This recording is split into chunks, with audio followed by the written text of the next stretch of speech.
ವಾರ್ತೆಗಳು. ಓದುತ್ತಿರೋರು ವರ್ಷ 9ನೇ ತರಗತಿ. ಮುಖ್ಯಾಂಶಗಳು. ಅತ್ಯಂತ ದಾರುಣವಾಗಿ ಸೋಲಲು ಹಿಂಜರಿಯುವವರು ಮಾತ್ರ ದೊಡ್ಡ ಸಾಧನೆಗಳನ್ನು ಮಾಡಲು ಸಾಧ್ಯ.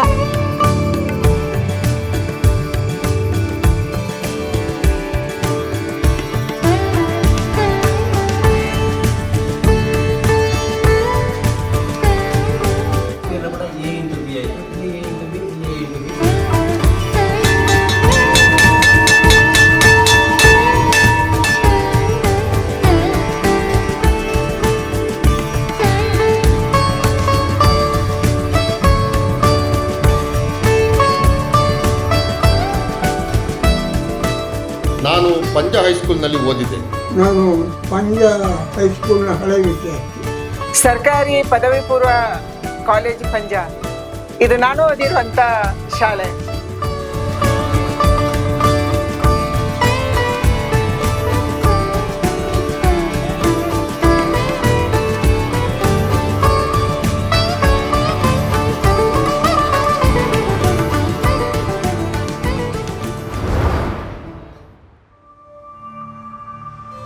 ಇದು ನಮ್ಮ ಹೆಮ್ಮೆಯ ಹಸಿರು ಹೊಂದರ ಸುಳ್ಯ ತಾಲೂಕು. ಜಗತ್ತಿನ ಭೂಪಟದಲ್ಲಿ ಈ ಸುಳ್ಯಕ್ಕೆ ವಿಶಿಷ್ಟವಾದ ಹೆಸರಿದೆ, ಹೆಮ್ಮೆಯಿದೆ.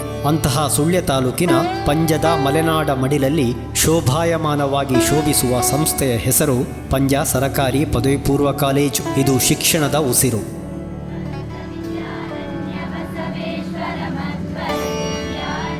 ಹಸಿರು ಸಿರಿಯ ನಡುವೆ ವಿಶಾಲ ಜಾಗದಲ್ಲಿ ಕಂಗಳಿಗೆ ಕಂಗೊಳಿಸುವ ಹೆಮ್ಮೆಯ ವಿದ್ಯಾಸಂಸ್ಥೆ. ತುಂಬಿ ತೊನೆಯುವ ಬಂಟಮಲೆಯ ತಟದಲ್ಲಿಯೇ ಈ ವಿದ್ಯಾಸಂಸ್ಥೆ ಇದ್ದು ನಾಡಿನ ನಾಲ್ದೆಸೆಗೂ ಶಿಕ್ಷಣದ ಕಂಪು ಪಸರಿಸಿದೆ.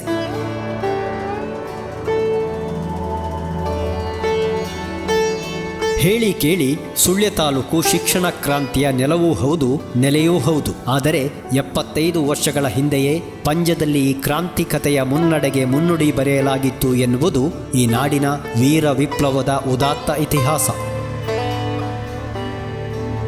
ಅಂತಹ ಇತಿಹಾಸಕ್ಕಿದು ಅಮೃತ ವರ್ಷ. ಅಕ್ಷರ ಮತ್ತು ಅರಿವಿನ ಅಮೃತ ಉಣಿಸಿದ ಅಭಿಮಾನದ ಅನುರಣನದ ಅಮೃತ ಪಥ.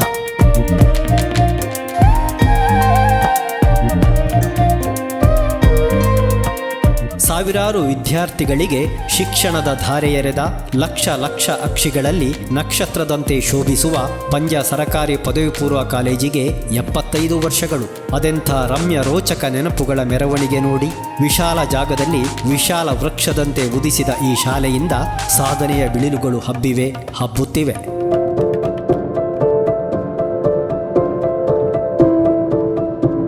ಆ ಕಾಲವೇ ಹಾಗಿತ್ತು. ಹಿಂದೆ ಇಂದಿನ ಪುತ್ತೂರು, ಬೆಳ್ತಂಗಡಿ, ಸುಳ್ಯ ತಾಲೂಕುಗಳಲ್ಲಿ ಜಿಲ್ಲಾ ಬೋರ್ಡ್ ಆಡಳಿತದ ಒಂದೇ ಒಂದು ಹೈಸ್ಕೂಲು ಮಾತ್ರ ಪುತ್ತೂರಿನಲ್ಲಿ ಅಸ್ತಿತ್ವದಲ್ಲಿತ್ತು. 1950ರಲ್ಲಿ ಸುಳ್ಯದಲ್ಲಿ ಎರಡನೆಯದಾಗಿ ಹೈಸ್ಕೂಲೊಂದರ ಆರಂಭವಾಯಿತು. ಈ ಭಾಗದ ಶಿಕ್ಷಣದ ಜಿಜ್ಞಾಸುಗಳು ಜಾಗೃತಗೊಂಡರು. ಪಂಜ, ಕಡಬ, ಬೆಳ್ಳಾರೆ ಪರಿಸರದ ನಾಗರಿಕರು ತಮ್ಮ ಕೇಂದ್ರಗಳಲ್ಲೂ ಹೈಸ್ಕೂಲಿಗಾಗಿ ಒತ್ತಡ ನಡೆಸತೊಡಗಿದರು. ಸಹಕಾರಿ ಆಂದೋಲನ ಪ್ರವರ್ಧಮಾನಕ್ಕೆ ಬರುತ್ತಿದ್ದ ಕಾಲವದು. ಸಹಕಾರಿ ಪಿತಾಮಹ ದಿವಂಗತ ಮೊಳಹಳ್ಳಿ ಶಿವರಾಯರ ನೇತೃತ್ವದಲ್ಲಿ ಮಧ್ಯಸ್ಥಿಕೆಯೇ ನಡೆದು ಹೋಯಿತು. ಕೇವಲ 15 ಕಿಲೋಮೀಟರ್ ಅಂತರದಲ್ಲಿ ಎರಡು ಕಡೆಯೂ ಅಂದರೆ ಪಂಜ ಮತ್ತು ಬೆಳ್ಳಾರೆಗಳಲ್ಲಿ ಹೈಸ್ಕೂಲು ತೆರೆಯಲು ಜಿಲ್ಲಾ ಬೋರ್ಡ್ ಒಪ್ಪಿಗೆ ನೀಡಿದ್ದೂ ಆಯಿತು. ಶಾಲಾ ಕಟ್ಟಡದೊಂದಿಗೆ ಇತರ ಅವಶ್ಯಕತೆಗಳನ್ನು ಊರವರು ಪೂರೈಸಿಕೊಡಬೇಕೆಂಬ ಷರತ್ತು ಜತೆಗಿತ್ತು. ಆಗ ಆರ್ಥಿಕವಾಗಿ ಹಿಂದುಳಿದಿದ್ದ ಪಂಜದಲ್ಲಿ ವಿದ್ಯಾಲಯ, ವಿದ್ಯಾರ್ಥಿ ನಿಲಯ ಹಾಗೂ ಇನ್ನಿತರ ಅವಶ್ಯಕತೆಗಳ ಪೂರೈಕೆಗಾಗಿ ಸರಿಸುಮಾರು 30,000ದಷ್ಟು ವೆಚ್ಚ ಭರಿಸುವ ಕಾರ್ಯವನ್ನು ಇಲ್ಲಿನವರು ಪೂರೈಸಿದರು ಎಂಬುದು ಇಂದು ಬೆಳಗುತ್ತಿರುವ ಅಂದಿನ ಪಂಜದ ಸ್ಮೃತಿ ಪಟಲದ ಮಧುರ ನೆನಪು. ಮಾತ್ರವಲ್ಲ, ಸಂಸ್ಥೆಗೆ 16 ಎಕರೆ ಜಾಗವನ್ನು ನಿಗದಿಪಡಿಸಲಾಯಿತು. ಹಾಗೆ ಅಂದು ತನು ಮನ ಧನಗಳಿಂದ ಶಿಕ್ಷಣದ ಕಾಯಕದಲ್ಲಿ ನಾಯಕರಾಗಿ ಶ್ರಮಿಸಿದವರು ಇಂದು ಮತ್ತು ಎಂದೆಂದಿಗೂ ಪ್ರಾತಸ್ಮರಣೀಯರೇ ಸರಿ. ಅವರ ತ್ಯಾಗದ ಫಲವನ್ನು ನಾಡು ಇಂದು ಉಣ್ಣುತ್ತಿದೆ. ಕೀರ್ತಿಶೇಷರಾದ S D Mello, Jake Parameshwara Gowda, B Subbaiah Shetty, Katta Vittala Rai, Kakekochi Subraya Bhat, ಜನಾಬ್ ಮಮ್ಮಾಲಿ ಬ್ಯಾರಿ ಐವತ್ತೊಕ್ಲು, ಕಾಂತುಕುಮೇರಿ ಶೇಷಪ್ಪಯ್ಯ, ಎಚ್ ಶಂಕರನಾರಾಯಣಪ್ಪಯ್ಯ, ಕರಿಕಳ ಗೋಪಾಲಕೃಷ್ಣಯ್ಯ, ಮಡಪ್ಪಾಡಿ ಗಣಪತಿ ಭಟ್, ಉಡುವೆ ಕೋಡಿ ಶಿವಯ್ಯ, ಎಣ್ಮೂರು ಕಟ್ಟಬೀಡು ಸಂಕಪ್ಪರೈ, ಕೂಜುಗೋಡು ಕುಶಾಲಪ್ಪಗೌಡ, ಭೀಮಗುಡಿ ಸುಬ್ಬಪ್ಪಗೌಡ ಸಹಿತ ಊರ ಪರವೂರ ವಿದ್ಯಾಭಿಮಾನಿಗಳ ನೆರವಿನ ಹಸ್ತಗಳಿಂದ ಈ ಬೃಹತ್ತಾದ ಅಷ್ಟೇ ಮಹತ್ತಾದ ಯೋಜನೆ ಪೂರೈಸಿ ಜಿಲ್ಲಾಡಳಿತಕ್ಕೆ ಸಮಿತಿಯು ವಿದ್ಯಾಲಯವನ್ನ ಹಸ್ತಾಂತರಿಸಿತು. ಹಾಗೆ ಶಕ್ತಿಶಾಲಿ ಸತ್ವಶಾಲಿ ಸಂಸ್ಥೆಯೊಂದು ಬೋರ್ಡ್ ಹೈಸ್ಕೂಲ್ ಪಂಜಾ ಎಂಬ ನಾಮಧೇಯದೊಂದಿಗೆ ಉದಿಸಿತು. ಈ ಶಾಲೆ ಪ್ರಾರಂಭ ಆಗುವಂಥ ಹೊತ್ತಿಗೆ ಬಹುಶಃ ನಾವೆಲ್ಲರೂ ಚಿಕ್ಕವರು. ಹಿರಿಯರು ಹೇಳಿಕೊಂಡು ಬಂದ ರೀತಿಯಲ್ಲಿ ನಮ್ಮ ತಂದೆಯವರು ಜಾಕೆ ಪರಮೇಶ್ವರ ಗೌಡರು ಕೂಡ ಈ ಶಾಲೆಯ ಸ್ಥಾಪಕರಲ್ಲಿ ಒಬ್ಬರು ಅಂತ ಹೇಳುವಂಥದ್ದು ನಾವೆಲ್ಲ ತಿಳ್ಕೊಂಡಿದ್ದೇವೆ. ಬಹುಶಃ ಆ ಒಂದು ನಂತರದ ದಿನಗಳಲ್ಲಿ ನಾವೆಲ್ಲರೂ ಅನುಭವಕ್ಕೆ ಬಂದ ನಂತರ ಈ ಶಾಲೆಯ ಶುರು ಆಗುವಂಥ ರೀತಿಯ ಕಷ್ಟಗಳನ್ನು ನಮ್ಮಲ್ಲಿ ಹೇಳ್ಕೊಳ್ತಿದ್ರು. ಬಹುಶಃ ಹಣ ಇಲ್ಲದಂಥ ಒಂದು ಸಂದರ್ಭದಲ್ಲಿ ಮನೆ ಮನೆ ಭೇಟಿ ಮಾಡಿ ಜನರ ಸಹಾಯ ಸಂಪರ್ಕವನ್ನು ಮಾಡಿ ಈ ಶಾಲೆಗೆ ಎಲ್ಲರ ಸಹಾಯವನ್ನು ಪಡ್ಕೊಂಡಿದ್ದೇವೆ ಅಂತ ಹೇಳೋದನ್ನು ಅವರು ಆಗಾಗ ಈ ಊರಿನ ಜನರನ್ನು ಸ್ಮರಿಸಿಕೊಳ್ತಿದ್ದರು. ಈ ಒಂದು ವಿಚಾರವಾಗಿ ಹಣದ ಅಡಚಣೆ ಇದ್ದಾಗ ಸ್ವತಃ ತಮ್ಮ ಭೂಮಿಯನ್ನೇ ಅಡವಿಟ್ಟು ಸಾಲವಾಗಿ ಹಣವನ್ನು ಪಡ್ಕೊಂಡದ್ದನ್ನು ಕೂಡ ಅವರು ಆಗಾಗ ಹೇಳ್ತಿದ್ರು. ಅದೇ ರೀತಿಯಾಗಿ ಅದನ್ನು ತೀರಿಸಲಿಕ್ಕೆ ಭಾಳ ಕಷ್ಟಪಟ್ಟಂಥ ದಿನಗಳನ್ನು ಕೂಡ ಅವರು ನೆನಪಿಸಿಕೊಳ್ತಿದ್ರು. 1951ನೇ ಇಸವಿ ಜೂನ್ 5ರಂದು ಒಂದೇ ದಿನ ಪೂರ್ವಾಹ್ನ ಮತ್ತು ಅಪರಾಹ್ನಗಳಲ್ಲಿ ಬೆಳ್ಳಾರೆ ಪಂಜ ಹೈಸ್ಕೂಲುಗಳು ಮೊಳಹಳ್ಳಿ ಶಿವರಾಯರ ಅಧ್ಯಕ್ಷತೆಯಲ್ಲಿ ಅಂದಿನ ಜಿಲ್ಲಾ ಬೋರ್ಡ್ ಅಧ್ಯಕ್ಷರಾಗಿದ್ದ ಮಂಜಯ್ಯ ಹೆಗ್ಡೆಯವರಿಂದ ಉದ್ಘಾಟನೆಯಾಯಿತು. ಹಾಗೆ ಮಿತ್ರಾಣಿ ಗುಡ್ಡೆಯ ನೆತ್ತಿಯ ಮೇಲೆ ಶಿಕ್ಷಣ ಸಂಸ್ಥೆಯೊಂದರ ಉದಯವಾಯಿತು. ದಟ್ಟ ಮಳೆಯ ಮಧ್ಯೆ ಮಲೆನಾಡಿನ ಮಡಿಲಲ್ಲಿ ಶಿಕ್ಷಣ ಕ್ರಾಂತಿಯ ಬೀಜವೊಂದು ಮೊಳಕೆಯೊಡೆಯಿತು. ಈ ಸಂಸ್ಥೆಯ ಅನುಮೋದನೆಗೆ ಕಾರಣರಾದ ಕೂಜುಗೋಡು ವೆಂಕಟರಮಣಗೌಡ, ಬೇರೆ ಬೇರೆ ರೀತಿಯಲ್ಲಿ ಸಹಕಾರವನ್ನು ನೀಡಿದ ಡಾಕ್ಟರ್ ಬಾಲಪ್ಪ ಶೆಟ್ಟಿ, PS ರಾಮಣ್ಣಗೌಡ ಸಹಿತ ನೂರಾರು ಗಣ್ಯರು ಈ ಕ್ಷಣಕ್ಕೆ ಸಾಕ್ಷಿಗಳಾಗಿದ್ದರು. ಸಂಸ್ಥೆಯ ಇತಿಹಾಸವನ್ನು ಬಗೆಯುತ್ತಾ ಹೋದಾಗ ನಮ್ಮೆದುರು ನಿಂತ ಬಗೆ ಬಗೆಯ ದೃಷ್ಟಾಂತಗಳು, ಅದಕ್ಕೆಲ್ಲ ದೃಷ್ಟಾರರಾಗಿದ್ದ ನಮ್ಮ ಹಿರಿಯರು, ಶಾಲೆ ಉಳಿಸಿ ಬೆಳೆಸಿದ ಶಿಕ್ಷಕರು, ಸಾಮಾಜಿಕ ಧುರೀಣರು, ದೂರದ ಪ್ರಾಂತ್ಯದಲ್ಲಿ ಅನಾಮಿಕವಾಗಿ ಬದುಕಿದ ಸಾಧಕರು, ಇವನ್ನೆಲ್ಲ ಅವಲೋಕಿಸಿದಾಗ ನಾವು ನಮ್ಮ ಹಿರಿಯರ ಮೇಲೆ ಇರಿಸಿಕೊಂಡ ಅಭಿಮಾನ, ಗೌರವ ನೂರ್ಮಡಿ ಹೆಚ್ಚಾಗುತ್ತದೆ. ಸರ್ಕಾರಿ ಪದವಿ ಪೂರ್ವ ಕಾಲೇಜ್ ಪಂಜ ಇದು ಜೂನ್ 5, 1951ರಲ್ಲಿ ಪ್ರಾರಂಭವಾಗಿ ಇದೀಗ 75 ವರ್ಷಗಳನ್ನು ಪೂರೈಸಿದೆ. ಈ ಒಂದು ಶಾಲೆಗೆ ಸುಮಾರು 20.79 ಎಕರೆ ಭೂಮಿ ಇದ್ದು, ವಿಶಾಲವಾದ ಒಂದು 5 ಎಕರೆಯ ಅಂದಾಜು 5 ಎಕರೆಯಷ್ಟು ವಿಶಾಲವಾದಂಥ 400 ಮೀಟರ್ ಟ್ರ್ಯಾಕ್ ಇರುವಂಥ ಒಂದು ಕ್ರೀಡಾಂಗಣ ಇದೆ. ಇಲ್ಲಿ 3 ತರಗತಿಗಳು ನಡೀತವೆ, 8, 9, 10. ಇಲ್ಲಿ ಮಕ್ಕಳು ವಿದ್ಯಾಭ್ಯಾಸ ಬಹಳಷ್ಟು ಉತ್ತಮವಾದ ವಿದ್ಯಾಭ್ಯಾಸವನ್ನು ಹೊಂದಿದೆ. ಎಲ್ಲ ರೀತಿಯ ವ್ಯವಸ್ಥೆಗಳಿವೆ. ಕಂಪ್ಯೂಟರ್ ವ್ಯವಸ್ಥೆ ಇರ್ಬೋದು, ಲೈಬ್ರರಿ ಇರ್ಬೋದು, ಲ್ಯಾಬ್ ಇರ್ಬೋದು, ಅಥವಾ ಗಣಿತ ಲ್ಯಾಬ್ ಇರ್ಬೋದು. ಎಲ್ಲ ವ್ಯವಸ್ಥೆಗಳಿರುವಂಥ ನಮ್ಮ ಶಾಲೆಯಲ್ಲಿ ವಿದ್ಯಾರ್ಥಿಗಳು ಉತ್ತಮವಾದ ಕಲಿಕೆಯನ್ನು ಮಾಡ್ತಿದ್ದಾರೆ. ಅದೇ ರೀತಿ ನಮ್ಮ ಸರ್ಕಾರದಿಂದ ಬರುವಂಥ ಎಲ್ಲ ಸೌಲಭ್ಯಗಳನ್ನು ಕೂಡ ನಮ್ಮ ಶಾಲೆಯು ಅತ್ಯುತ್ತಮವಾಗಿ ಅನುಷ್ಠಾನಗೊಳಿಸಿಕೊಂಡು ವಿದ್ಯಾರ್ಥಿಗಳಿಗೆ ಬೇಕಾದಂಥ ಎಲ್ಲ ವ್ಯವಸ್ಥೆಗಳನ್ನು ಮಾಡಿಕೊಡ್ತಿದೆ. ಅದೇ ರೀತಿಯಾಗಿ ಸುಮಾರು 75 ವರ್ಷಗಳಿಂದ 70 ವರ್ಷ ದಾಟಿದೆ. ಈಗಾಗಲೇ ವಿದ್ಯಾರ್ಥಿಗಳ ಸಂಖ್ಯೆ ಒಂದು ಸಂದರ್ಭದಲ್ಲಿ ಇಳಿಮುಖವಾಗಿ ಮತ್ತೆ ತಿರುಗಿ ಸಂಖ್ಯೆ ಹೆಚ್ಚಾಗ್ತಾ ಇದೆ. ವಿದ್ಯಾರ್ಥಿಗಳ ಗುಣಮಟ್ಟ ಕೂಡ, ಕಲಿಕೆಯ ಗುಣಮಟ್ಟ ಇರ್ಬೋದು, ಅಥವಾ ಕ್ರೀಡಾ ಕ್ಷೇತ್ರದಲ್ಲಿ ಇರ್ಬೋದು, ಅಥವಾ ಇತರ ಕ್ಷೇತ್ರಗಳಲ್ಲಿ ನಮ್ಮ ಈ ಸಂಸ್ಥೆಯಿಂದ ಹೊರಹೋದಂಥ ವಿದ್ಯಾರ್ಥಿಗಳು ಮಿಂಚುತ್ತಿದ್ದಾರೆ. ಅಂತಾರಾಷ್ಟ್ರೀಯ ಮಟ್ಟದಲ್ಲಿ ಮಿಂಚುತ್ತಿದ್ದಾರೆ. ಇಂತಹ ಹಿರಿಮೆ ಗರಿಮೆಯ ವಿದ್ಯಾಸಂಸ್ಥೆ 10 ಹಲವು ಕಾರಣಗಳಿಗಾಗಿ ನಾಡಿನಲ್ಲಿ ಪ್ರಸಿದ್ಧಿ ಪಡೆದಿದೆ. ಈ ವಿದ್ಯಾಲಯಕ್ಕೆ ಸುಮಾರು 20 ಎಕರೆಗಳಷ್ಟು ವಿಶಾಲ ಜಾಗವಿದೆ. ಶಾಲಾ ಪಕ್ಕದಲ್ಲಿರುವ ಮಲೆನಾಡ ವಿದ್ಯಾರ್ಥಿ ಭವನವು ಪಂಜದ 16 ಮೈಲಿಗಳಿಗೂ ದೂರದ ಸುತ್ತಣ ಪ್ರದೇಶಗಳ ವಿದ್ಯಾರ್ಥಿಗಳಿಗೆ ಹಾಗೂ ಪರ ಊರುಗಳ ಅಧ್ಯಾಪಕರಿಗೆ ಬಹಳ ವರ್ಷಗಳವರೆಗೆ ಆಶ್ರಯ ತಾಣವಾಗಿತ್ತು. ಅತ್ತ ಇತ್ತ ಸುತ್ತಮುತ್ತದ ವಿದ್ಯಾರ್ಥಿಗಳಿಗೆ ಈ ಸಂಸ್ಥೆ ಒಂದರ್ಥದಲ್ಲಿ ಜೀವಕಾರುಣ್ಯವೇ ಆಗಿತ್ತು.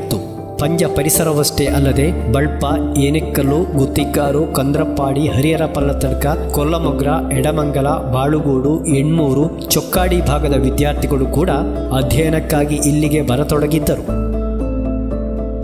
ಹಾಗೆ ಬೆಳೆಯುತ್ತಾ ಬೆಳಗುತ್ತಾ ಸಾಗಿದ ಈ ಸಂಸ್ಥೆ 1982ರಲ್ಲಿ ಪದವಿ ಪೂರ್ವ ಕಾಲೇಜಾಗಿ ಮೇಲ್ದರ್ಜೆಗೇರಿತು. ಆ ಮೂಲಕ ಶಿಕ್ಷಣದ ಮತ್ತೊಂದು ಮಗ್ಗುಲು ಬದಲಿಸಿತು. ಪಂಜಾ ಕಾಲೇಜ್ ಸಂಸ್ಥೆಯು 1951ರಲ್ಲಿ ಹೈಸ್ಕೂಲು ಆರಂಭವಾಗಿ, ತದನಂತರದಲ್ಲಿ 1982ರಲ್ಲಿ PUC ಹಂತ ಕೂಡ ಆರಂಭವಾಗಿ, ಇದೀಗ ನಮ್ಮ ಒಟ್ಟಾಗಿ ನಾವು 75 ವರ್ಷವನ್ನು ಆಚರಿಸ್ತಿದ್ದೇವೆ. ಆ ಮೂಲಕ ನಮ್ಮ ಕಾಲೇಜು ಉತ್ತಮ ರೀತಿಯಲ್ಲಿ ನಡೀತಾ ಇದೆ. ಮಾತ್ರವಲ್ಲ, ಇಲ್ಲಿ ಬಹಳಷ್ಟು ಉತ್ತಮ ಸೌಲಭ್ಯಗಳು ಸಿಗ್ತಾ ಇದೆ. ಇದೀಗ ನಿಮಗೆ ತಿಳಿದಿರುವಂತೆ ನಮ್ಮ ಸಂಸ್ಥೆಯಲ್ಲಿ ಜಿಲ್ಲೆಯಲ್ಲಿ ಅಂತ ಹೇಳ್ಬೋದು ಉತ್ತಮ ಕ್ರೀಡಾಂಗಣ ವ್ಯವಸ್ಥೆ ಇದೆ. 400 ಟ್ರ್ಯಾಕಿನ ಒಂದು ಕ್ರೀಡಾಂಗಣ ಇದೆ. ಮಾತ್ರವಲ್ಲ, ಇಲ್ಲಿ ಸತತವಾಗಿ ನಮ್ಮ ಕಾಲೇಜು ಹಂತದಲ್ಲಿ 3 ವರ್ಷಗಳಿಂದ ಸತತವಾಗಿ ನಿರಂತರ 100% ಫಲಿತಾಂಶ ಬರ್ತಾ ಇದೆ. ಅಲ್ಲದೆ ಎಲ್ಲಿಯೂ ಕೂಡ ಈ ಒಂದು ಇಷ್ಟು ದೊಡ್ಡ ಮಟ್ಟದ ಒಂದು ಜಾಗ, ಅಂದರೆ ಸುಮಾರು 20 ಎಕರೆ ಜಾಗ ಈ ಸಂಸ್ಥೆಗೆ ಇದೆ. ಮಾತ್ರವಲ್ಲ, ಇಲ್ಲಿನ ಹಲವಾರು ಉಪನ್ಯಾಸಕರು ಅಥವಾ ಹಲವಾರು ಹಳೆ ವಿದ್ಯಾರ್ಥಿಗಳು ಮುಂದೆ ಅತ್ಯುನ್ನತ ಹುದ್ದೆಯನ್ನು ಹೊಂದಿ ಬೇರೆ ಬೇರೆ ಕಡೆಗಳಲ್ಲಿ ತಮ್ಮ ಕಾರ್ಯನಿರ್ವಹಿಸ್ತಾ ಇದ್ದಾರೆ. ಇದು ಸಂತೋಷದ ವಿಷಯ. ಅಷ್ಟು ಮಾತ್ರವಲ್ಲ, ಈಗಷ್ಟೇ ನಿಮಗೆ ತಿಳಿದಿದೆ, ನಮ್ಮ ಸಂಸ್ಥೆಯಾಗಿದೆ KPS ಆಗಿ ಮೇಲ್ದರ್ಜೆಗೇರಿದೆ. ಆ ಮೂಲಕ ನಮಗೆಲ್ಲ ಸಂತೋಷ ಕೊಡ್ತಾ ಇದೆ. ಈ ವಿದ್ಯಾಲಯಕ್ಕೆ ಆದಿಯಿಂದಲೇ ಅತ್ಯುತ್ತಮ ಗುರುವೃಂದದ ಬೋಧನೆ ಇತ್ತು. ತ್ರಿಕರಣ ಪೂರ್ವಕವಾಗಿ ಸೇವೆ ಸಲ್ಲಿಸುತ್ತಿದ್ದ ಗುರು ಸಂದೋಹವಿತ್ತು. ಹಾಗಾಗಿಯೇ ಪಠ್ಯ ಮತ್ತು ಪಠ್ಯೇತರ ಚಟುವಟಿಕೆಗಳಲ್ಲಿ ಇಲ್ಲಿನ ಮಕ್ಕಳು ತಮ್ಮ ದೀಪ್ತ ಪ್ರತಿಭೆಯಿಂದ ಗೌರವ ತಂದುಕೊಟ್ಟಿದ್ದಾರೆ. ದೇಶ ವಿದೇಶಗಳಲ್ಲಿ ಸಾಧನೆ ಮಾಡಿದ್ದಾರೆ. ಅತ್ಯುತ್ತಮ ಜನನಾಯಕರಾಗಿ, ವಿಜ್ಞಾನಿಗಳಾಗಿ, ವೈದ್ಯರಾಗಿ, ಅಧಿಕಾರಿಗಳಾಗಿ, ಕ್ರೀಡಾಪಟುಗಳಾಗಿ, ಸಾಹಿತಿಗಳಾಗಿ ವಿವಿಧ ಸ್ತರಗಳಲ್ಲಿ ಇಲ್ಲಿನ ಹಿರಿಯ ವಿದ್ಯಾರ್ಥಿಗಳು ಸಾಧನೆ ಮೆರೆದು ಶಾಲೆಗೂ ಊರಿಗೂ ಕೀರ್ತಿ ತಂದಿದ್ದಾರೆ. ವಿಜ್ಞಾನ ಕ್ಷೇತ್ರದ ಸಾಧನೆಗಾಗಿ ಪದ್ಮಶ್ರೀ ಪ್ರಶಸ್ತಿ ಪಡೆದ ರಾಮಮೂರ್ತಿ ಬೆಳಗಜೆ, ಅವರ ಸಹೋದರ ವಿಜ್ಞಾನಿ ಕೃಷ್ಣಮೂರ್ತಿ ಬೆಳಗಜೆ, ಕೇಂದ್ರ ಸಚಿವೆ ಕುಮಾರಿ ಶೋಭಾ ಕರಂದ್ಲಾಜೆ, ಕನ್ನಡ ಅಭಿವೃದ್ಧಿ ಪ್ರಾಧಿಕಾರದ ಪ್ರಸ್ತುತ ಅಧ್ಯಕ್ಷ ಡಾಕ್ಟರ್ ಪುರುಷೋತ್ತಮ ಬಿಳಿಮಲೆ, ನಾಡಿನ ಖ್ಯಾತ ಸಾಹಿತಿ ಸುಬ್ರಾಯ ಚೊಕ್ಕಾಡಿ, ಖ್ಯಾತ ನ್ಯಾಯವಾದಿ ಬಾಲಕೃಷ್ಣ ಶಾಸ್ತ್ರಿ ಗಟ್ಟಿಗಾರು, ಹಿರಿಯ ಬ್ಯಾಂಕ್ ಅಧಿಕಾರಿ ಡಾಕ್ಟರ್ KK ಅಮ್ಮಣ್ಣಾಯ, ಯಕ್ಷರಂಗದ ದಿಗ್ಗಜರಾದ ದಿನೇಶ್ ಅಮ್ಮಣ್ಣಾಯ, ಪದ್ಯಾಣ ಗಣಪತಿ ಭಟ್ ಸಹಿತ ವಿವಿಧ ಕ್ಷೇತ್ರಗಳ ಸಾಧಕರು ಈ ಸಂಸ್ಥೆಯ ಹಿರಿಯ ವಿದ್ಯಾರ್ಥಿಗಳೆನ್ನುವುದು ಸಂಸ್ಥೆಯ ಹಿರಿಮೆ. ಸುಳ್ಳಿದ ಪ್ರಥಮ ಶಾಸಕ S. ಸುಬ್ಬಯ್ಯ ನಾಯ್ಕ್, ಹಿರಿಯ ಸಾಹಿತಿ ವಿದ್ವಾನ್ TG ಮುಡೂರು ಸಹಿತ ಅನೇಕರು ಇಲ್ಲಿ ಗುರುಗಳಾಗಿ ಗುರುತರ ಸೇವೆ ಸಲ್ಲಿಸಿದ್ದಾರೆ. ನಾನು ಈ ಪಂಜಾ ಹೈಸ್ಕೂಲಲ್ಲಿ 1971ರಿಂದ 74ನೇವರೆಗೆ 4ನೇ ಇಸವಿವರೆಗೆ, ಅಂದರೆ 8ರಿಂದ 10ನೇ ತರಗತಿವರೆಗೆ ಈ ಶಾಲೆಯ ಹಳೆ ವಿದ್ಯಾರ್ಥಿ. ಯಾಕಂದರೆ ಆ ಒಂದು ಕಾಲಘಟ್ಟದಲ್ಲಿ ಈ ಒಂದು ಶಾಲೆಯಲ್ಲಿ ಅತ್ಯುನ್ನತ ಮಟ್ಟದ ಶಿಕ್ಷಣವನ್ನು ನೀಡ್ತಾಯಿದ್ರು. ದಿಗ್ಗಜ ಶಿಕ್ಷಕರ ಒಂದು ತಂಡವೇ ಇತ್ತು. ಹೇಳುವುದಿದ್ದರೆ ಕನ್ನಡಕ್ಕೆ TG ಮುಡೂರ್, ಹಾಗೆ ಮ್ಯಾಥ್ಸಿಗೆ ನೇರಳ ಗೋಪಾಲಕೃಷ್ಣ ಗೌಡ, ಹಾಗೆ ಇಂಗ್ಲೀಷಿಗೆ ಕುഞ്ഞಪ್ಪ ಗೌಡ ಅಂತೇಳಿದ್ದರು, ನಮ್ಮ ಹೆಡ್ ಮಾಸ್ಟರ್ ಆಗಿದ್ದರು. ಹಾಗೆ ಹಿಸ್ಟ್ರಿಗೆ ರಾಮಚಂದ್ರ ಗೌಡ. ಇವರೆಲ್ಲ ಇವರಂಥ ಒಂದು ದಿಗ್ಗಜ ಶಿಕ್ಷಕರ ಹತ್ರ ಪಾಠ ಕೇಳಿದಂಥ ನಾವೇ ಧನ್ಯರು ಅಂತ ಹೇಳ್ಬೋದು. ಹಾಗೆ ಈ ಶಾಲೆಯಲ್ಲಿ ಕಲಿತ ಇಲ್ಲಿಯ ಡಿಸಿಪ್ಲಿನ್, ಅಲ್ಲದೆ ಇಲ್ಲಿ ದೊರೆತಂಥ ಉನ್ನತ ಶಿಕ್ಷಣದಿಂದಾಗಿ ನಮಗೆ ಮುಂದಕ್ಕೆ ಅದು ನಮ್ಮ ಶಿಕ್ಷಣ ಕಲಿತಾ ಇರುವಾಗ ನಮಗೆ ಅದು ತುಂಬ ಹೆಲ್ಪ್ ಆಯಿತು. ಅದರಿಂದಾಗಿ ನಾವೊಂದು ಕೆಲವೊಂದು ಸಾಧನೆಯನ್ನು ಮಾಡುವಂಥ ಈ ಕ್ರೀಡಾ ಕ್ಷೇತ್ರದಲ್ಲಿ ಸಾಧನೆ ಮಾಡುವಂಥ ಅವಕಾಶ ನಮಗೆ ಸಿಕ್ಕಿತು. ಇದೇ ಶಾಲೆಯಲ್ಲಿ ನನ್ನ ತಂದೆಯವರು ಕೂಡ ದೈಹಿಕ ಶಿಕ್ಷಕರಾಗಿ ವರ್ಕ್ ಮಾಡ್ತಾಯಿದ್ರು, ಶಿವರಾಮನೋಣ್ಣ ಅಂತೇಳಿ. ಅದು ಈ ಹಳ್ಳಿಯಲ್ಲಿ ನಾವು ಮೊದಲು ಇಲ್ಲಿ ಅನುಭವಿಸಿದಂಥ ಮಕ್ಕಳಿರುವಾಗ ಅನುಭವಿಸಿದಂಥ ಒಂದು ಸುಂದರ ನೆನಪುಗಳೆಲ್ಲ ಮರುಕಳಿಸ್ತಾ ಇವೆ. ಹಾಗೆ ಎಲ್ಲ ಆ ಜೀವನ ಇಂದಿನ ಪರಿಸ್ಥಿತಿಗೆ ಹೋಲಿಸುವಾಗ ನಮ್ಮ ಅಂದಿನ ಶಿಕ್ಷಣ ಮತ್ತು ಅಂದು ನಾವು ಇಲ್ಲಿ ಕಲಿತದ್ದಕ್ಕೆ ನಾವು ಧನ್ಯರಾಗಿದ್ದೇವೆ ಅಂತ. ಹೀಗೆ ಅರಿವಿನ ಜಗತ್ತಿನಲ್ಲಿ ಬೆಳಗುತ್ತಲೇ ಬಂದ ಈ ವಿದ್ಯಾಲಯವು 1977ರಲ್ಲಿ ಬೆಳ್ಳಿ ಹಬ್ಬವನ್ನು, 2005ರಲ್ಲಿ ಸ್ವರ್ಣ ಮಹೋತ್ಸವವನ್ನು ಅರ್ಥಪೂರ್ಣವಾಗಿ ಆಚರಿಸಿತು. ಶಾಲಾ ಇತಿಹಾಸವನ್ನು ಬಿಂಬಿಸುವ ರಜತರಶ್ಮಿ, ಸ್ವರ್ಣರಶ್ಮಿ ಸ್ಮರಣ ಸಂಚಿಕೆಗಳು ಲೋಕಾರ್ಪಣೆಗೊಂಡಿದೆ. ಬೆಳ್ಳಿ ಹಬ್ಬದ ನೆನಪಿನಲ್ಲಿ ದಿವಂಗತ ಡಾಕ್ಟರ್ S. ಡಿ ಮೆಲೋ ಸ್ಮಾರಕ ಬೆಳ್ಳಿ ಕಲಾಮಂಟಪ, ಸ್ವರ್ಣ ಸಂಭ್ರಮದಲ್ಲಿ ಹಿರಿಯ ವಿದ್ಯಾರ್ಥಿಗಳ ಕೊಡುಗೆಯಾಗಿ ಸ್ವರ್ಣ ಮಂದಿರ ನಿರ್ಮಾಣಗೊಂಡಿದೆ. ಕಾಲಕಾಲಕ್ಕೆ ಜನಪ್ರತಿನಿಧಿಗಳು ಮತ್ತು ಆಡಳಿತ ವ್ಯವಸ್ಥೆ ಭೌತಿಕ ಕೊಡುಗೆಗಳನ್ನು ನೀಡುತ್ತಾ ಬಂದಿದೆ.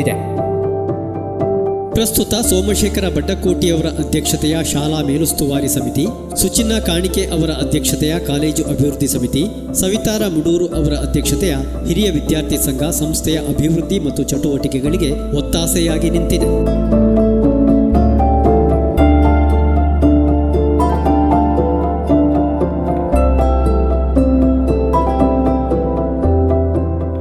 ನೂರಾರು ಕ್ರೀಡಾಪಟುಗಳನ್ನು ಸೃಷ್ಟಿಸಿರುವ ಇಲ್ಲಿನ ಕ್ರೀಡಾಂಗಣವು ದಶಕದ ಹಿಂದೆ ಕ್ರೀಡಾಭಿವೃದ್ಧಿ ಸಮಿತಿ ನೇತೃತ್ವದಲ್ಲಿ ದಾನಿಗಳ ಬೃಹತ್ ನೆರವಿನೊಂದಿಗೆ ಸುಸಜ್ಜಿತ ಕ್ರೀಡಾಂಗಣವಾಗಿ ಬೆಳಗುತ್ತಿರುವುದು ಇಲ್ಲಿನ ಮತ್ತೊಂದು ಹಿರಿಮೆ. ನಾನು 1991-92 ಇಸ್ವಿಗೆ ಸರ್ಕಾರಿ ಪದವಿ ಪೂರ್ವ ಕಾಲೇಜು ಪಂಜ ಕೀಲಿಗೆ ಸೇವೆಗೆ ಸೇರಿರ್ತೇನೆ. ಈ ಸಂಸ್ಥೆಯಲ್ಲಿ ಸಾಕಷ್ಟು ಸ್ಥಳಾವಕಾಶ ಇರುವುದರಿಂದ ಪಂಜದಲ್ಲಿ ಒಂದು ಅತ್ಯುತ್ತಮವಾದಂಥ ಜಿಲ್ಲೆಯಲ್ಲಿ ಒಂದು ವ್ಯವಸ್ಥಿತ ರೀತಿಯಾಗುವಂಥ ಒಂದು ಕ್ರೀಡಾಂಗಣ ನಿರ್ಮಾಣ ಆಗಿದೆ. ಹಾಗೆ ಈ ಕ್ರೀಡಾಂಗಣದಲ್ಲಿ 400 ಮೀಟರ್ ಕ್ರೀಡಾಂಗಣದಲ್ಲಿ ಒಂದು ರಾಷ್ಟ್ರ ಮಟ್ಟದ ಮಾಡುವ ಮಟ್ಟದಲ್ಲಿ ಈ ಕ್ರೀಡಾಂಗಣ ನಿರ್ಮಾಣಗೊಂಡಿದೆ. ಈ ಕ್ರೀಡಾಂಗಣದಲ್ಲಿ ಎಸೆತದ ವಿಭಾಗ ಇರ್ಬೋದು, ಜಿಗಿತ ವಿಭಾಗ ಇರ್ಬೋದು, ಅದರ ಟ್ರ್ಯಾಕ್ ಈವೆಂಟ್ ಇದೆಲ್ಲವೂ ಒಂದು ಸುಸಜ್ಜಿತವಾದಂಥ ಕ್ರೀಡಾಂಗಣ ಆಗಿದೆ. ಈ ಕ್ರೀಡಾಂಗಣವನ್ನು 2008 ಇಲ್ಲಿ ನಾವೊಂದು ಕ್ರೀಡಾಭಿವೃದ್ಧಿ ಸಮಿತಿ ಎಂಬ ಒಂದು ರಚನೆ ಮಾಡಿ ಈ ಸಮಿತಿಯ ಆಶ್ರಯದಲ್ಲಿ ಈ ಒಂದು ಕ್ರೀಡಾಂಗಣದ ಅಭಿವೃದ್ಧಿಯ ಪಥವನ್ನು ಮನಗಂಡಿದ್ದೇವೆ. ಈ ಊರಿಗೆ ಇದೊಂದು ಹೆಮ್ಮೆಯ ಒಂದು ಕ್ರೀಡಾಂಗಣ ಆಗಿದೆ. ಹೌದು, ಇಂತಹ ಹೆಮ್ಮೆಯ ವಿದ್ಯಾಸಂಸ್ಥೆಗೆ ಅಮೃತ ವರ್ಷದ ಸಂಭ್ರಮ. ಈ ಸಂತೋಷದ ಆಚರಣೆ ಈ ಸಂಸ್ಥೆಗೆ ದೊರೆಯುತ್ತಿರುವ ಅರ್ಹ ಅಂಗೀಕಾರ. ಈ ಹೊತ್ತಿನಲ್ಲೇ ಕರ್ನಾಟಕ ಪಬ್ಲಿಕ್ ಸ್ಕೂಲ್ ಮಂಜೂರಾಗಿದೆ ಎನ್ನುವುದು ಭವಿಷ್ಯದ ಮತ್ತಷ್ಟು ನಿರೀಕ್ಷೆಗಳನ್ನು ಗರಿಗೆದರುವಂತೆ ಮಾಡಿದೆ. 1951ರಲ್ಲಿ ಈ ಭಾಗದಲ್ಲಿ ಈ ಶಾಲೆ ಪ್ರಾರಂಭವಾಗುವಾಗ ಅತ್ಯಂತ ಕಷ್ಟದಾಯಕ ದಿನಗಳಲ್ಲಿ ಕೂಡ ಊರಿನವರು ಈ ಶಾಲೆಯನ್ನು ನಿರ್ಮಿಸಿದ್ದಾರೆ. ಪ್ರಸ್ತುತ ನಾನು ಇಲ್ಲಿ ಹಿರಿಯ ವಿದ್ಯಾರ್ಥಿ ಸಂಘದ ಅಧ್ಯಕ್ಷ. ನನ್ನ ತಂದೆ ವಿದ್ವಾನ್ TG ಮೂಡೂರು ಈ ಶಾಲೆಯಲ್ಲಿ ಅನೇಕ ವರ್ಷ ಅಧ್ಯಾಪಕರಾಗಿ ಸೇವೆ ಸಲ್ಲಿಸಿದವರು. ನಾನು 3 ವರ್ಷ ಹಿರಿಯ ವಿದ್ಯಾರ್ಥಿಯಾಗಿ ಕೂಡ ಇಲ್ಲಿದ್ದೆ. ಆ ಕಾರಣದಿಂದೇನೋ ನಮಗೂ ನಮ್ಮ ಕುಟುಂಬಕ್ಕೂ ಈ ಶಾಲೆಗೂ ಒಂದು ಅವಿನಾಭಾವ ಸಂಬಂಧ ಇದೆ. ತಂದೆಯವರೊಟ್ಟಿಗೆ ನಾನು ಶಾಲೆಗೆ ಕಾರ್ಯಕ್ರಮಕ್ಕೆ ಬರ್ತಿದ್ದೆ. ಆ ಕಾಲದಲ್ಲಿ ಈ ಶಾಲೆ ಒಂದು ಊರಿನ ಸಾಂಸ್ಕೃತಿಕ ಕೇಂದ್ರ ಆಗಿತ್ತು. ಅತ್ಯಂತ ಉನ್ನತ ಮಟ್ಟದ ಕಾರ್ಯಕ್ರಮಗಳು ಇಲ್ಲಿ ನಡೀತಾ ಇತ್ತು. ಅದರಿಂದ ಪ್ರೇರಿತಗೊಂಡ ಅನೇಕ ವಿದ್ಯಾರ್ಥಿಗಳು ಸಾಹಿತಿಗಳಾಗಿ, ಸಂಘಟಕರಾಗಿ, ವಿಜ್ಞಾನಿಗಳಾಗಿ ಬೇರೆ ಬೇರೆ ಕ್ಷೇತ್ರದಲ್ಲಿ ಉನ್ನತ ಸ್ಥಾನದಲ್ಲಿದ್ದಾರೆ. ಈ ವರ್ಷ ನಾವು ನಮ್ಮ ಹಿರಿಯ ವಿದ್ಯಾರ್ಥಿಗಳ ಕರ್ತವ್ಯವನ್ನು ನಾವು ನಿರ್ವಹಿಸಬೇಕಾಗ್ತದೆ. ನಾವು ಕಲಿತ ಶಾಲೆಗೆ ನಮ್ಮ ಋಣವನ್ನು ನಾವು ತೀರಿಸಬೇಕಾಗ್ತದೆ.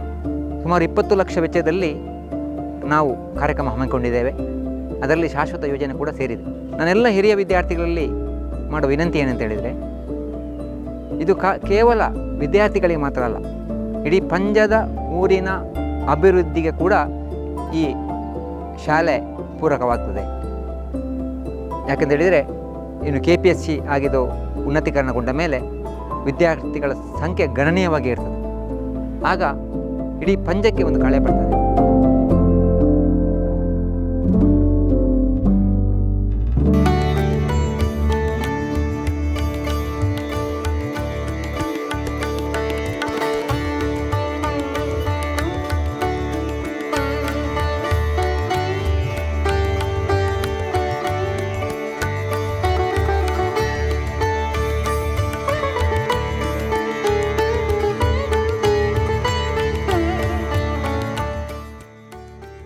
ಈ ಶಿಕ್ಷಣ ಸಂಸ್ಥೆಯ ಆರಂಭದ ಸಂದರ್ಭದಲ್ಲಿ ಪಕ್ಕದ ಬೆಳ್ಳಾರಿಯಲ್ಲೂ ಹೈಸ್ಕೂಲ್ ಆರಂಭಗೊಂಡಿತ್ತು. ಈ ನಾಡು ಚಾರಿತ್ರಿಕ ಅವಳಿ ವೀರರಾದ ಕೋಟಿ ಚೆನ್ನಯ್ಯರು ನಡೆದಾಡಿದ ನೆಲ. ಅಂದಿನ ಅತಿಥಿಗಳು ಇದೇ ಮಾತನ್ನು ಉಲ್ಲೇಖಿಸಿ ಕೋಟಿ ಚೆನ್ನಯ್ಯರಂತೆ ಈ ವಿದ್ಯಾಸಂಸ್ಥೆಗಳು ಬೆಳಗಲಿ ಎಂದು ಆಶಿಸಿದ್ದರು.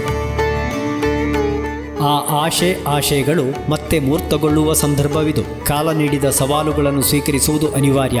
ಎಲ್ಲ ರಂಗಗಳಂತೆ ಇಲ್ಲಿಯೂ ಭೌತಿಕ ಸಂಗತಿಗಳು ಬೌದ್ಧಿಕ ಸಂಗತಿಗಳ ಮೇಲೆ ಪರಿಣಾಮ ಬೀರಿದ್ದೂ ಹೌದು. ಆದರೆ ಶಿಕ್ಷಣ, ಸಾಹಿತ್ಯ, ಸಾಮಾಜಿಕ, ರಾಜಕೀಯ ಔನ್ನತ್ಯದ ಪಂಜ ಪರಿಸರಕ್ಕೆ ಎಲ್ಲ ಸವಾಲುಗಳನ್ನು ಸ್ವೀಕರಿಸಿ ಬೆಳೆಯುವ ತಾಕತ್ತಿದೆ. ಅಮೃತ ವರ್ಷದ ಸಂಭ್ರಮ ಅದಕ್ಕೆ ಕಾರಣವಾಗಲಿದೆ. ಭೂಪಟದಲ್ಲೂ ಭಾವಪುಟದಲ್ಲೂ ಗಟ್ಟಿ ಸ್ಥಾನ ಪಡೆದಿರುವ ಪಂಜದ ಹೆಮ್ಮೆ ಇದು. ಇದು ನಮ್ಮ ಮುಂದಿನ ತಲೆಮಾರಿಗೆ ಮಾರ್ಗದರ್ಶಕ ಮತ್ತು ಅನುಕರಣೀಯ ಮೌಲ್ಯ.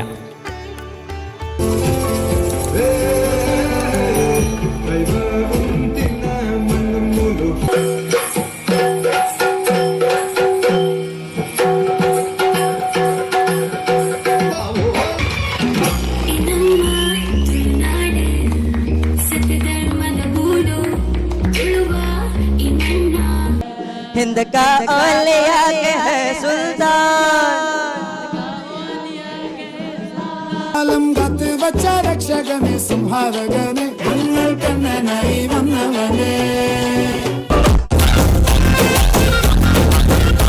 चिंतावर पुटिंग कन्नल्ले न्यावल काಡಿನ ಚಿಂದಲ್ಲೇ ನಾಲೆಗಳ ದಾರಿಯಲ್ಲಿ ನಂಬಿಕೆಯ ನೆಲೆಯಾಗಿರಿಸು ಮುನ್ನಡೆಸು ಕೈ ಹಿಡಿದು ಕಲ್ಯಾಣಂ ಆರೋಗ್ಯಂ ಧನ ಸಂಪದ ಶತ್ರುಬುದ್ಧಿ ವಿನಾಶಾಯ ದೀಪಜ್ಯೋತಿರ್ನಮೋಸ್ತುತೆ. ಈ ಶಾಲೆಯ ಮುಂದಿನ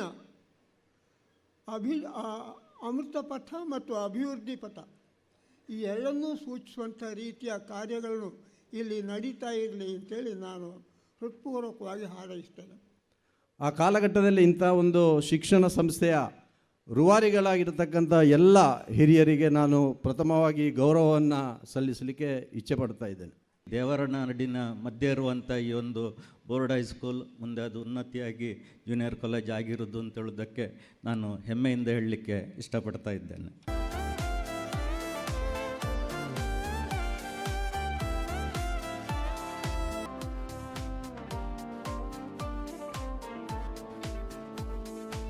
ಏನಾಗಲಿ ಮುಂದೆ ಸಾಗುನಿ ಬಯಸಿದ್ದೆಲ್ಲ ಸಿಗದು ಬಾಳಲಿ. ಶಿಕ್ಷಣಾಭಿಮಾನಿಗಳೇ, ಬಹುಶಃ ಎಂಥ ಭಾಗ್ಯ ನೋಡಿ. 1951ರಲ್ಲಿ ಈ ಒಂದು ವಿದ್ಯಾಸಂಸ್ಥೆಯ ಉದ್ಘಾಟನಾ ಸಮಾರಂಭದಲ್ಲಿ ಇವರು ಭಾಗಿಯಾಗಿದ್ದರು. ಅಮೃತ ವರ್ಷದ ಈ ಸಂದರ್ಭದಲ್ಲೂ ಕೂಡ ಅವರು ಭಾಗಿಯಾಗಿದ್ದಾರೆ.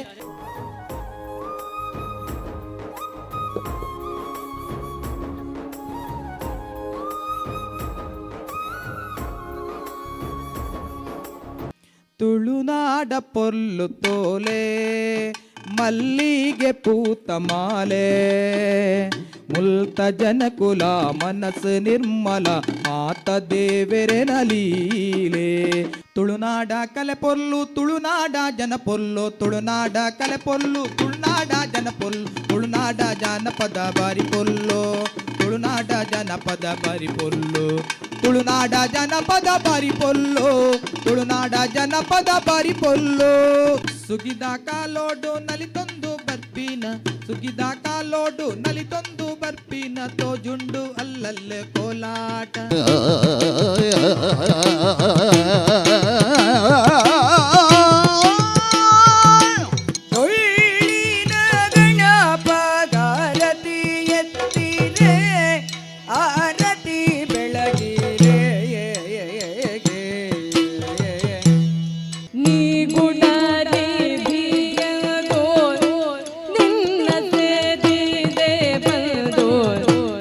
ದೇವಿಗೆ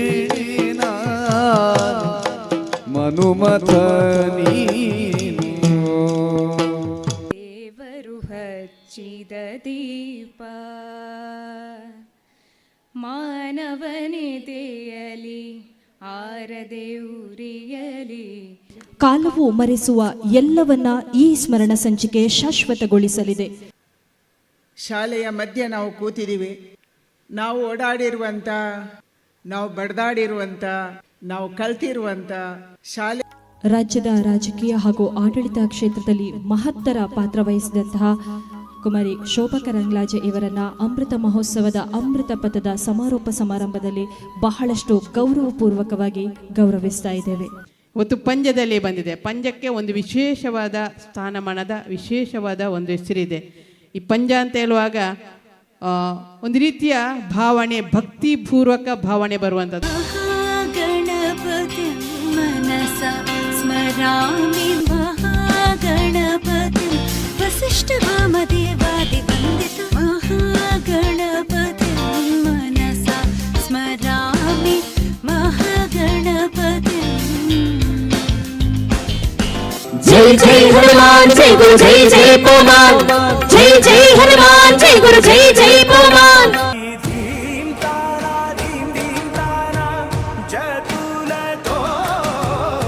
ನಾನು ಕೋಳಿಕೆ ರಂಗ ನಾನು ಕೋಳಿಕೆ ರಂಗ ನಾನು ಕೋಳಿಕೆ ರಂಗ. ನನಗೆ ತುಂಬ ಖುಷಿ ಆಗ್ತಾ ಇದೆ. ನಮ್ಮ ಜಿಲ್ಲೆಯಲ್ಲಿ ಒಂದು ಸಂಸ್ಥೆ ಇಷ್ಟೊಂದು ಉತ್ತಮ ರೀತಿಯಲ್ಲಿ ಕೆಲಸವನ್ನು ಮಾಡ್ತಾ ಇದೆ.